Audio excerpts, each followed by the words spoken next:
पाठीवर 16 वार होते, 16 वार त्यांच्या किडनीला लागलं. आणि जायच्या आधीच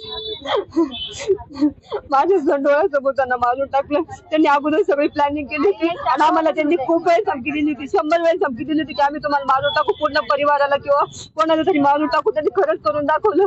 काल काहीच कारवाई नाही केली. खूप वेळेस लगे 1-2 नाही, कमीत कमी 50 वेळेस त्यांना त्यांची विरुद्ध तक्रार दिली होती. ते म्हणत होते काही होऊ द्या मग आम्ही येतो म्हणे. काहीच कारवाई नाही केली. त्या आरोपीला, सगळ्या आरोपींना आहे ना फाशीची शिक्षा झाली पाहिजे. आणि त्यांचं जे मंडळ आहे जे त्यांना साथ देत होतं, पूर्ण टोळी होती त्यांनी 50 जणांची आणि आमचे घराचे फक्त 2-3 मेंबर एवढे जण हल्ला करायचे, त्यांना सुद्धा जेलात टाकून जन्मठेप झाली पाहिजे. तुम्हाला असं वाटतंय का पोलिसांनी जर वेळेत हस्तक्षेप केला असता ती घटना टळली असती? हो, टळली असती. आज माझा नवरा जिवंत असता, त्यांनी काही केलं नाही म्हणून आज.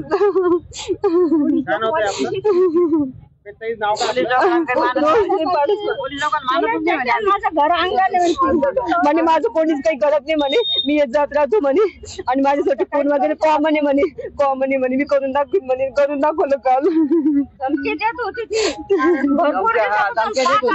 धमकी देत होती ती. आणि एवढं करून बी तिला माघारी घेतली होती. हे काही बोलत नव्हते, माझे माणसं कोणी बोलायसारखे नव्हते. त्यांनी यांच्यावर आरोपी घेतल्या. त्यांनी यांना मारहाण करायची धमकी दिली आणि घरात शिरून मारलं त्यांना.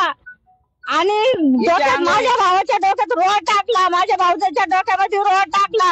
त्याला इतकरी मारून फेकल्या. 16 चाकूच्या वर माझ्या भाषेच्या अंगावर गेले.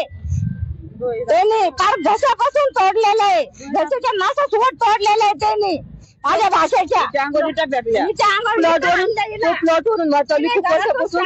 प्लॉट आमचा आहे, त्यांनी आमच्या प्लॉटवर अतिक्रमण केलं. तिथं ढोल लावले, तिथं गणपती बसवणारे, तिथं दररोज गणपतीची ढोलची रिहर्सल घेतात. प्लॉट आमचा आहे, ती तिकडे राहतं आणि आम्हाला उगाच परेशान करतात. आमच्याच प्लॉटवर आमच्याच घरासमोरून आम्हाला मारहाण करतात. खूप वेळेस त्यांनी आम्हाला मारहाण केली. जेव्हा पी सिडकोवाले लोक त्याचे ढोल घेऊन जायचे, ते आम्हाला मारहाण करायचे, तेव्हा कंप्लेंट द्यायची. कोणीच काही ऍक्शन घेत नव्हतं. सगळे दाबादाबी करायचे केसेसचे पैसे द्यायचे, सगळे केसेस दाबादाबी करायचे. त्या बाईनं चाकू हातात दिलं मुलांच्या, चाकू फिरवा म्हणे, त्याच्या पोटात मरतील म्हणे, तसे मरणार नाही म्हणे.